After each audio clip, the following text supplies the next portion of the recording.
Hello, this is James and Mitchell, and I am here doing another weekly Lenormand and Tarot Tag-Team reading. And because we are going to be experiencing a full moon in Taurus this week, the deck that I'm using for the Lenormand's portion of the tag team is once again the Mystical Lenormand deck. And the reason why I'm using this deck is because when we were experiencing those solar eclipse and lunar eclipses not so long ago, along with the new moons, because each one had either a new moon or a full moon, and we had a full moon that was a super moon or a blood moon. I chose this deck for those periods because I was focusing on what the significance of those astrological or astronomical events were going to be for us during those weeks. And the reason why I like this deck is because it has astrological imagery on the cards, and even though I don't consider myself to be a professional astrologer, I do like using it for more of those kinds of events, or more of something of a spiritual or mystical nature, going with the name of the deck. So again, this is going to be the Mystical Lenormand, going to serve us for the reading this week.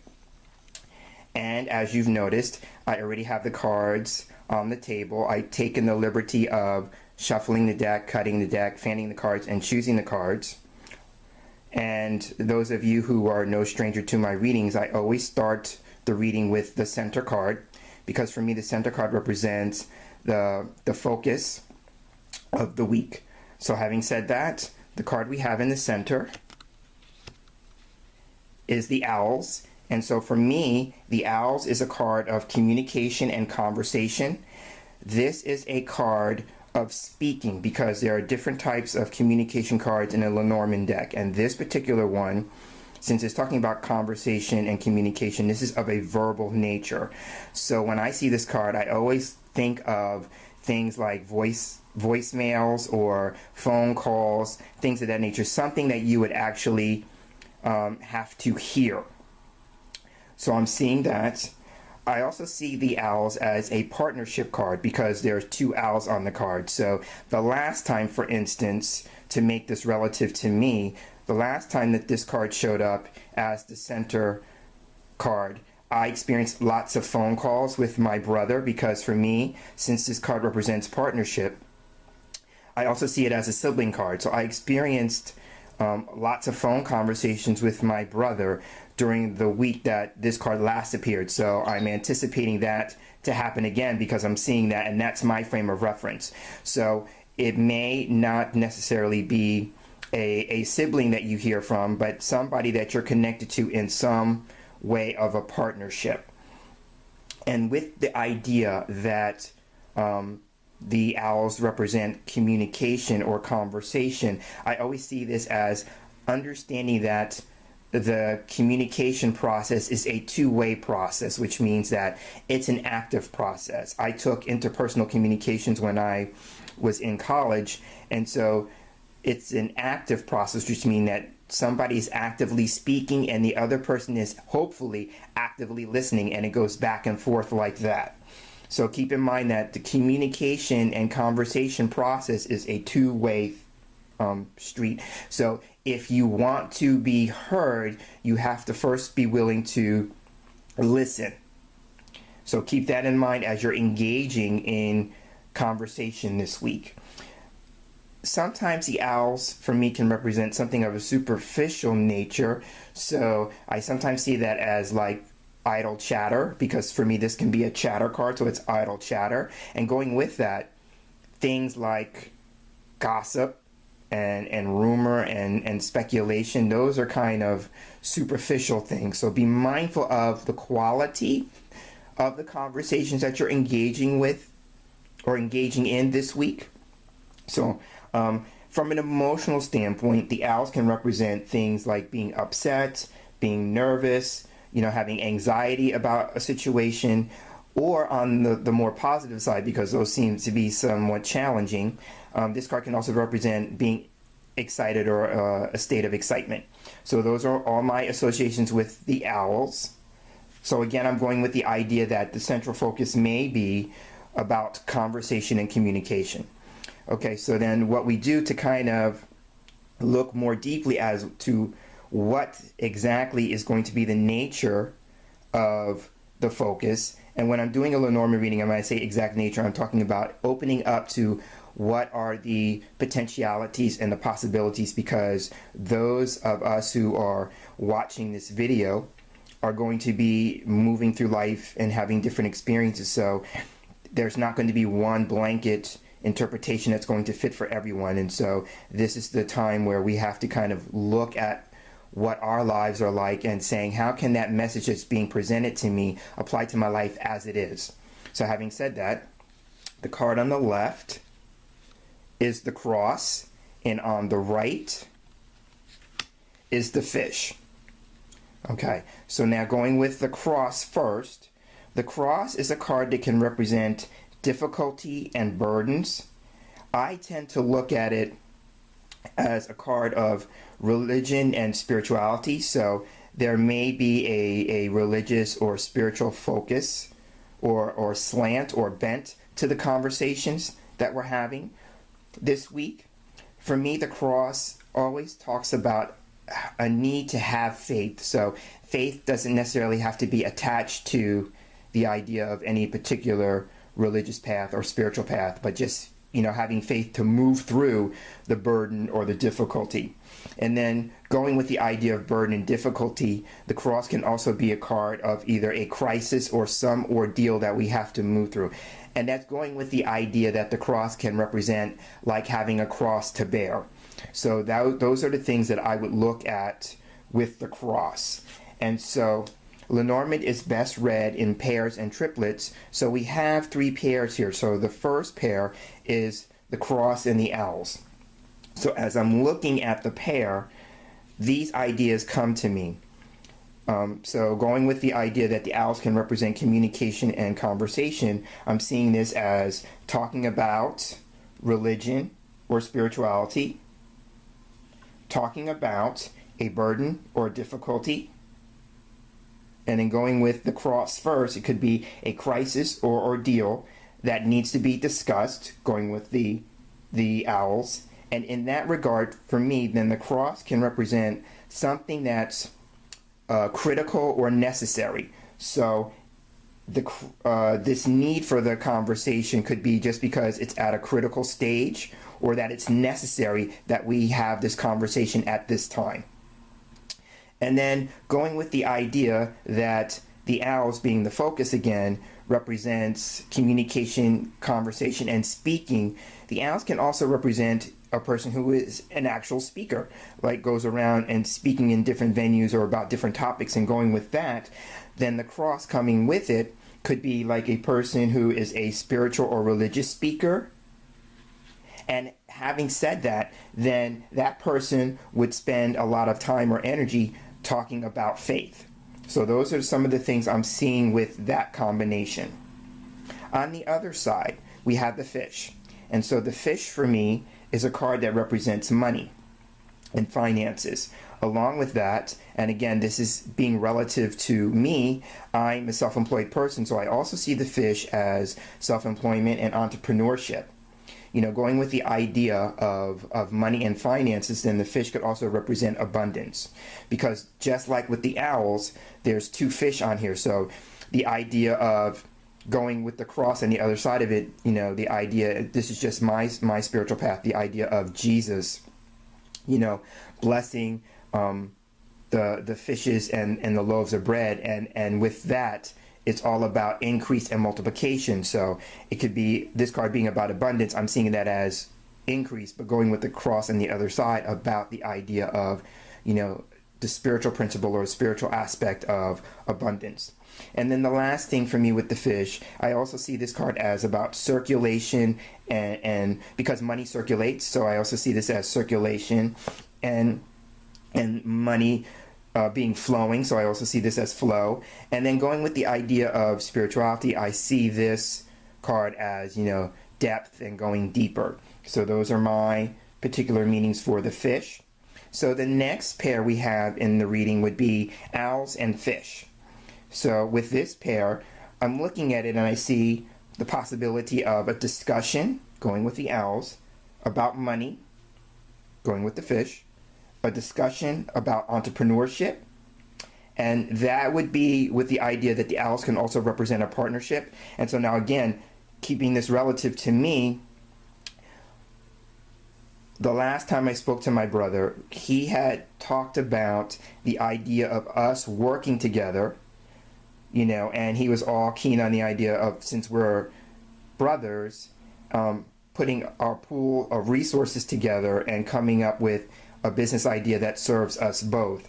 He's really big on the idea of, since we're family, us working together and creating a brand and things of that nature.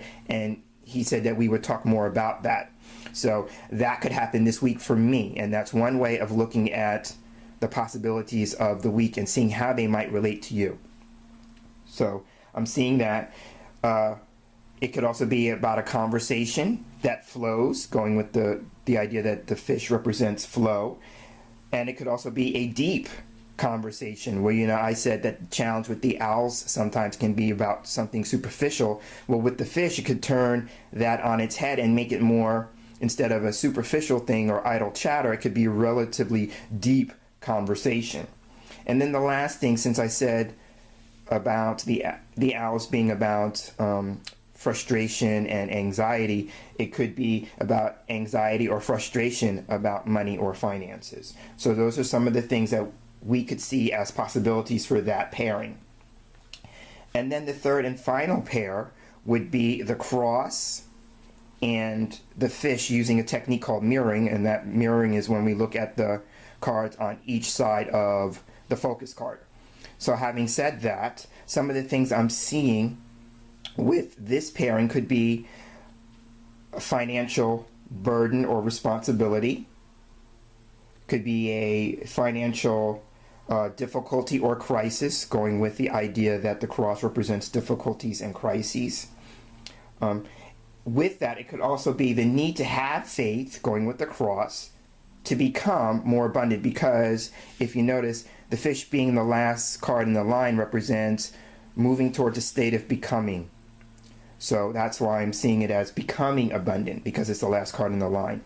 And then going deeper, going with the fish, with spirituality, and that would be the cross. So those are some of the things I'm seeing with that pair.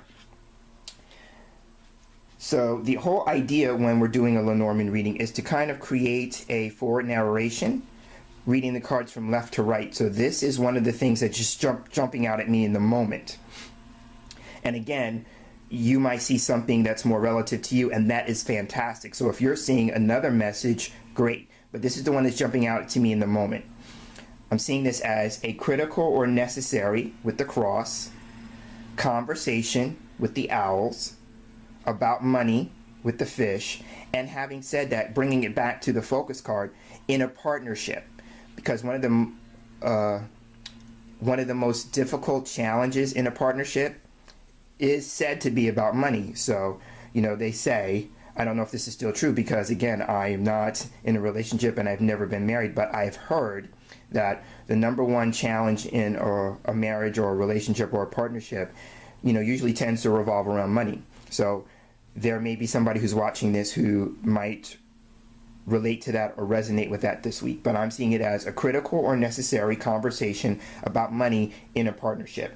Now, having said that, I'm looking at it because if you notice, I'm looking that, you know, the cards on each side of the owls can represent like one party in the partnership. So on the one side here, one partner in the partnership could be with the cross bearing the burden or the responsibility when it comes to the finances, you know, or the challenge with the finances.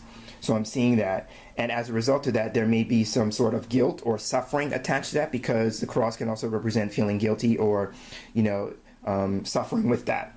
Now, as a partnership as a whole, there could be a great deal of frustration or upset, reading it from left to right now, going from one card to the next. And then on the other side, with the fish representing flow and circulation and abundance, then it could be one party, going with the, you know, the idea of a partnership. One party in the partnership could be, you know, thinking about or wanting to communicate or have a conversation about how can we become more abundant, going with the fish, so we no longer have anxiety with the owls, because the owls would be the current state. Because that, I would, if you read it as like past, present, future, then that would be the current state.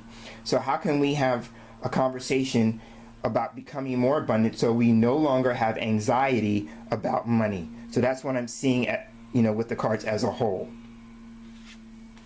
Now the next thing we can do is, and again, when I use this deck, the interesting thing about it is that it doesn't have the playing card inserts that I so love. And that's one of the things that drew me to Lenormand, is when I saw that the cards, generally speaking, have playing card inserts on them. Because I came into reading cards through playing cards. So playing cards hold a special place in my heart. But I know through working with the Lenormand enough to remember what the playing card associations are.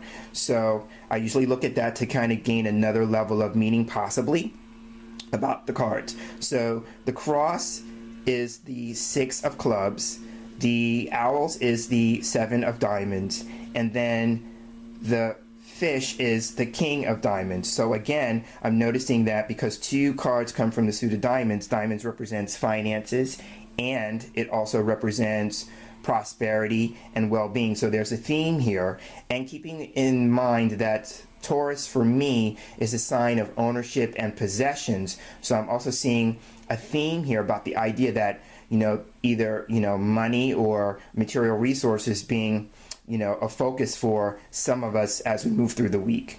So it's just about noticing the pattern that's repeating. All right, so once we know what the playing card associations are, then what we do is we take the numbers of those cards and add them together. So the 6 of clubs is 6, 7 for the 7 of diamonds, and then what I do is for the king of diamonds, kings for me are valued at 13 in cartomancy, so I'm going to take that and add 13 to the number, and we get 26.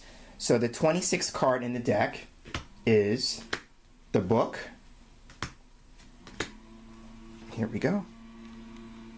And so the book for me is a card that represents knowledge, teaching, and education. So if the focus is on a conversation about money, possibly, and how can we move from a place of not being nervous or anxious or frustrated with money, then this card would be offering to us as possible advice that maybe we might need some sort of education or teaching, or a need to become more knowledgeable about the topic of money. So for me now, keeping it relative again, I always see the book as being a reader, because you read books. But for me, it's not just necessarily about reading books. It's also about reading cards. I also see the book as a deck of cards. So for me, it could be, since I'm self-employed, like I mentioned with the fish, it could be, me engaging more in readings this week. And because here's the thing about the nature of my work, it flows. There are weeks where I have a full schedule of readings on the books, pun intended, and then there are some times where I don't have so much. So, for me, it could also represent, the ebbs and flows with that. So I'm seeing it like that. It could also be, the book could also be an actual book, or a study, or a course, or a project of some kind. So it could be that some of us watching this could be engaging in a course or a study. And it could be with that, part of the course could be, attending a lecture, keeping with the idea that the owls is, the spoken word. So you may be attending a lecture or a class where you actually have to listen to someone. Another way that would be you sign up for a course and there's lots of audio recordings that you have to listen to, again with the idea of somebody actually speaking, and you have to listen to that. So I'm seeing that. The other thing with the book, it can actually be an author. So it could be, if going with the idea that I'm talking about somebody who is actually a speaker, and I did say it could be a person who goes around who is a spiritual speaker or a religious speaker, talking about, faith, then it could be about the person talking about abundance, or the spiritual principles of being abundant.